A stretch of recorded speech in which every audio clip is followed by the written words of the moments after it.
ओम शांति। आज 28 अगस्त 2023 है और प्यारे बाबा के साकार रूप से चले हुए मधुर महावाक्यों को स्पष्ट करेंगी आदरणीय आशा दीदी।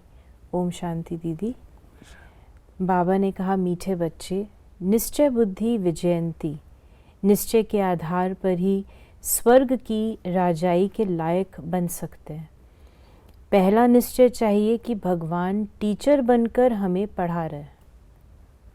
निश्चय की जो बात है ये हमारे ब्राह्मण लाइफ में बहुत इम्पोर्टेंट बात है। अगर मुझे पढ़ाने वाले पर निश्चय नहीं है, जिससे जन्म लिया उस पर निश्चय नहीं है, तो मैं कुछ भी पढ़ नहीं सकती, कुछ भी मेरी उन्नति हो नहीं सकती। इसलिए बाबा ने हम बच्चों को ये बात सिखाई है कि निश्चय अपना पक्का होना चाहिए। फेथ है तो फॉर्म भी होगा, फेथ नहीं तो फॉर्म नहीं। प्रश्न है, बाप सर्वशक्तिवान होते भी सब कार्य प्रेरणा से क्यों नहीं कर सकते? बाबा कहते हैं, मैं ज्ञान का सागर हूँ, मुझे ज्ञान सुनाने के लिए आना ही पड़ेगा। प्रोफेसर अगर घर में बैठ जाए तो कैसे सकेगा? मुझे तो तुम बच्चों को पढ़ाकर लायक बनाना है, स्वर्ग का वर्षा देना है। इसलिए मैं शरीर का आधार लेकर आता हूँ। इसमें बच्चों को ज़रा भी संशय नहीं आना चाहिए। गीत है जो पिया के साथ है। बाप को पिया कहा जाता है। बाप पानी की बरसात तो नहीं बरसाएंगे, ये तो समझने की बात है। जब कोई बात नहीं समझते हैं तो कहा जाता है कि तुम तो जैसे पत्थर बुद्धि हो। अब पारसनाथ तो नामी ग्रामी है। पारसनाथ पारस बनाते हैं, पत्थर कौन बनाते हैं? पत्थरनाथ बनाने वाला रावण को कहा जाता है। तुम हो राम संप्रदाय, तुम नंबरवार पत्थर बुद्धि से पारस बुद्धि बनते जाते हो। फिर बाबा ने कहा, बाप ने समझाया है, मनुष्य ब्राह्मणों को खिलाते हैं, उनमें आत्मा को बुलाते हैं, फिर उनसे पूछते हैं। अच्छा न भी पूछें, ब्राह्मण तो खिलाते हैं ना। समझो किसका पति मर जाता है तो कहते हैं मैं पति का श्राद्ध खिलाती हूँ। अच्छा, तुम्हारा पति तो मर गया, फिर किसको बुलाएंगी? आत्मा को व शरीर को। समझ की बात है ना, ज़रूर आत्मा को बुलाएंगे, शरीर तो ख़त्म हो गया। ब्राह्मण को खिलाते हैं, गोया ब्राह्मण में प्रवेश कर आत्मा खाती है। अब क्या सबूत है जो मर गया उसकी आत्मा खाती है? आती तो ज़रूर है। आत्मा आकर बोलती है, उनसे पूछते हैं फलानी चीज़ कहाँ रखी है, तो बतलाती भी है। तो ज़रूर समझते हैं कि हम पति की आत्मा को खिलाती हूँ, पति की आत्मा को माथा टेकती हूँ। ये पहले हुआ करता था, आजकल तो लगता नहीं। फिर बाबा ने कहा कि बाकी सब जीव आत्माओं के मंदिर हैं, क्योंकि जीव आत्मा जन्म मरण में आती है, परमात्मा नहीं आता है, तो उनका रूप निराकार ही रखा है। तो बाप कहते हैं मैं तुम्हें राजयोग सिखलाता हूँ। ये बाबा भी कहते हैं, मैं भी सीख रहा हूँ। अब इसमें प्रेरणा व शक्ति की तो बात नहीं है। अगर कोई कहे कि शक्ति आती है तो वर्षा कैसे मिलेगा? ये बाप तो कहते मैं तुम्हें राजयोग सिखलाता हूँ। भगवानुवाच है तो ज़रूर शरीर में आना पड़े, ऐसे नहीं इनमें शक्ति है। यहाँ तो पढ़ाई की बात है। फिर बाबा ने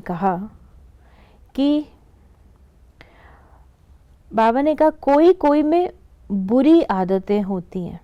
बाबा ने इससे पहले बताया कि बाबा के बहुत बच्चे हैं, देखो आज हैं नहीं, क्योंकि श्रीमत पर न चले, काम के वश व देह अभिमान के वश हो गए, कोई लोभ मोह के वश हो गए। माया ऐसी है जो चोरी भी करा देती है, ये सब माया कराती है। कहते हैं ना कि कख का चोर सो लख का चोर। कोई कोई में बुरी आदतें होती हैं, कोई में काम की आदत होती तो ये भागा, वो यहाँ ठहर न सके। लोग बाबा ने बताया है कि कैसे बाबा का बनते हैं, परंतु अगर श्रीमत पर नहीं चलते हैं। श्रीमत क्या कहती है? अमृत वेला उठो। श्रीमत क्या कहती है? कायदे अनुसार क्लास करो। श्रीमत क्या कहती है? सारे दिन में अपने आप को देही अभिमानी अवस्था में रखो। यदि ये नहीं करेंगे तो माया कहीं ना कहीं से वो अटैक करती है, और जो माया का अटैक होता है तो सीधा पढ़ाई पर होता है। पढ़ाई में दिल नहीं लगता है, संगठन अच्छा नहीं लगता है, अलग अलग हम रहें वो पसंद है। तो बाबा कहते हैं वो तो ठीक नहीं है। तुम देही अभिमानी बनो। कोई तो 2-3 मास में ही देही अभिमानी बन जाते हैं, कोई फिर 25 वर्ष में भी नहीं बनते। 20-25 वर्ष वालों को भी पूरा निश्चय नहीं बैठा है, हिलते रहते हैं, अभी अभी निश्चय, अभी अभी संशय। फिर बाबा ने कहा कि कोई नए को ले आते हैं, बात मत पूछो, एक बार मिलने से ही तीर लग जाता है। कैसे अच्छे अच्छे पत्र लिखते हैं, बाबा फलाने ने ऐसी अच्छी बातें सुनाई जो पक्का निश्चय हो गया। अब आप आए हो, आपसे हम पूरा वर्षा लेकर ही छोड़ेंगे। फिर बाबा ने कहा, श्रीनगर की बात बताई। श्रीनगर का सेंटर खुला, वहाँ के नए नए बच्चों ने पत्र लिखा। बस अब तो मिलने लिए अट्रैक्शन रहती है, सिर्फ ये बंधन है। कारण भी लिख देते हैं, जो देवता धर्म के होंगे वही आएंगे। ये श्रीनगर का जो सेंटर है, ये हमारे साउथ एक्सटेंशन दिल्ली के द्वारा खोला गया था। वहाँ मट्टू जी होते थे जिनके घर से आरंभ हुआ। अब तो वो नहीं हैं, लेकिन ये सेंटर खुला। वहाँ पर हमारी शेख अब्दुल्ला जी होते थे, फारूक अब्दुल्ला जी के पिताजी। तो शेख अब्दुल्ला जी के यहाँ शेख अब्दुल्ला जी हमारे पास 2 बार आए। चीफ मिनिस्टर होते थे, 2 बार आए। फिर बाबा ने वरदान दिया है, करावनहार की स्मृति द्वारा सदा बेफिक्र बादशाह बनने वाले निश्चय बुद्धि निश्चिंत भव। ब्राह्मण जीवन अर्थात बेफिक्र बादशाह।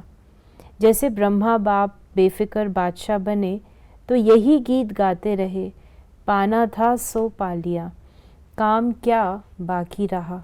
सेवा का काम भी जो बाकी रहा हुआ है वो भी करावनहार करा रहे हैं और कराते रहेंगे। सदा स्मृति रहे, बाप करावनहार बन हमारे द्वारा करा रहे हैं तो बेफिक्र हो जाएंगे। निश्चय है ये कार्य होना ही है, हुआ ही पड़ा है, इसलिए निश्चय बुद्धि निश्चिंत बेफिक्र रहो।